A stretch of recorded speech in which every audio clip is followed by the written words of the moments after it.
to say, we had no plans because Dad was doing so very well. We came up about a year before on a long extended holiday, and when we arrived in the first week of April, I thought, because we were in Canada, it was 4 seasons, spring, summer, winter, and fall and winter, that because it was April, it was going to be spring and all would be lovely. And I arrived at the airport shivering, and some kind soul brought me a big heavy coat, and of course right away I thought, this isn't a place to live anyway. And then Granny promptly took me a day or two later to Johannesburg to stand in line, and that was another ordeal again. So anyway, I went, thank God that we didn't have to live in Canada, because this place was definitely too cold. I mean, 70 degrees, I was freezing to death anyway. And we went back, and that continued doing well. Politics warmed up. Of course, you know, it was a racial thing, and everybody milked it. All the black and the East Indians and the Portuguese, everybody milked it. At the time, I didn't see it, to their own advantage. And all kinds of things started to happen, lockouts and this and that. However, this terrible riot erupted, and they started setting fires and looting, and police throwing tear gas, and it was horrible. Couldn't believe that this was supposed to be this marvelous tropical Garden of Eden. Anyway, your dad now, he rushed off to JP Santos, of course, I guess. There was see if we could help in any way. I was left at home with 4 of you. But the thing was, I got with all this stress and strain, had reason to think that I just might be pregnant again. But I didn't say anything. So he comes in and he says, really, I should be going back there. And I said, yes, and leave me with 5 children. And he stopped dead in his tracks. I wasn't pregnant there, but with all the stress and strain, but he stopped dead in his tracks. What are you talking about? So anyway, we decided, they started to say, because of the racial thing, we were living on the property of some East Indian people called hacks, and they were saying that there's going to be reprisals. The blacks are going to come and attack the East Indian compounds, and I suppose vice versa. So off we trundled to, guess where, to Broad Street, to Aunt Jean's big house, and we took Auntie Nella and her family along with us. We went to camp out at Broad Street. I don't know how safe we were going to be there, but we went. And I thought, oh my goodness, if they come to burn, everything is going to go. This is so ridiculous. We had a little bit, some of our papers, and not much jewelry, just more certain papers, important papers. And but I had a lovely blue satin dress, and I thought, I have to save this dress.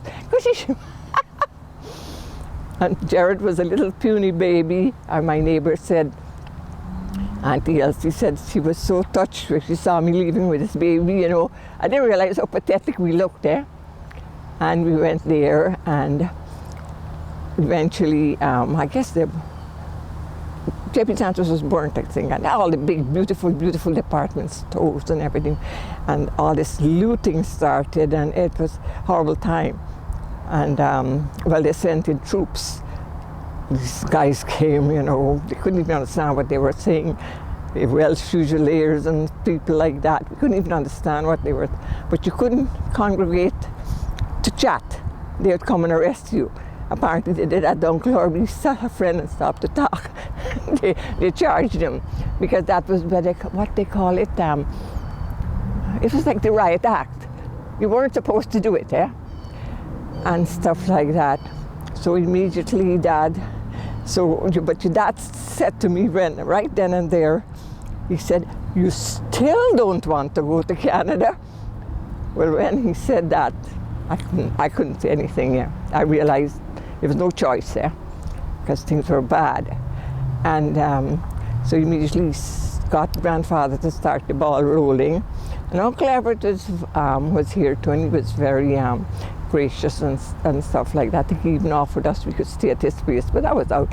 So we all trundled off, and the actual leaving was, well, I shouldn't even record this, but your dad went out drinking with his friends, and I cried and I cried and I sobbed and I sobbed. But I don't know, it wasn't because I was leaving Guyana. It's just that I thought, what a mess with him. You know, this guy, he don't care, eh? That type of thing. These 4 babies, he don't care. And I cried to break my heart. And well, I think Aunt Jean had said, Val said she had asked Aunt Jean, didn't Auntie cry? Isn't Auntie crying because she's leaving? When the day came, and she said, oh, she's already done her crying.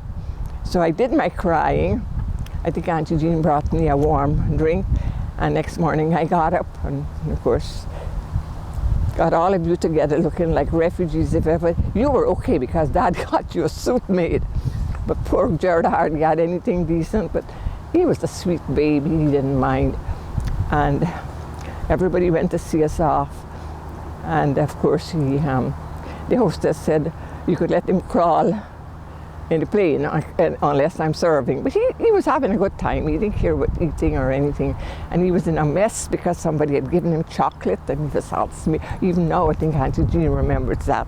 Usually it's a cavalcade, all kinds of well-wishers go with you. It's like a wedding. That's a custom in Guyana. We went, I think it probably was in a taxi, I don't know. But we had to sleep over at the airport in Trinidad in those days, eh?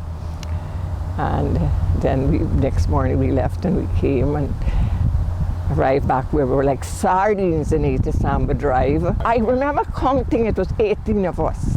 And we, like, with Dad and I and 4 kids, were in a mattress in one little room. Grandfather was smoking his head off. Uncle Rudolph was smoking his head off, and your father was, I don't know, I don't even like to think about it, how we even lived. Gerard got desperately ill, and I guess a croup pneumonia or what. And of course I said, I have to have the doctor. Of course, Grandfather wanted control even in our lives. And of course, well, I could tell you all what to do. And this is one time I said, no, this child has to have a doctor. And late that night, very late, about 11 o'clock, the doctor turned up. And he looked at this poor little kid, and then he said to get something like to pull the mucus out of his nose and all. But we were all in one room, eh? And anyways, then of course, not too long after that, Dad became desperately ill too, with something of the same kind of thing, chest troubles or whatever the case was. And I never would forget just one kind word. They had a Jewish family doctor, Dr. Birnbaum, and he came, and Dad was burning with fever. He said I must stay up and put cold compresses on him. And but anyway, and I'm in this house with all these people, and of course that was kind of them to have me. And I don't know if this doctor just looked at me standing there. You know, what's the worst case? This is if only God can help me. And he touched me on my shoulder, and he said, he'll be all right. And I never forgot that thing. That's all Dr. Birnbaum said to me. He'll be all right. And then your granny had gone, I think, to St. Jude's school and booked you all into school, so that was okay. You said you weren't homesick at all, but when you came here, one of the things that was the same that strikes me is the church. Yeah, well, that was the biggest comfort, and it still is the biggest comfort. Everything remained the same, it was the same liturgy, everything, you know, and we went to Mass every Sunday. Without that, I don't know how anybody survived anyway. Well, it's what our grandparents brought from Madeira and Portugal, the only thing they really gave us.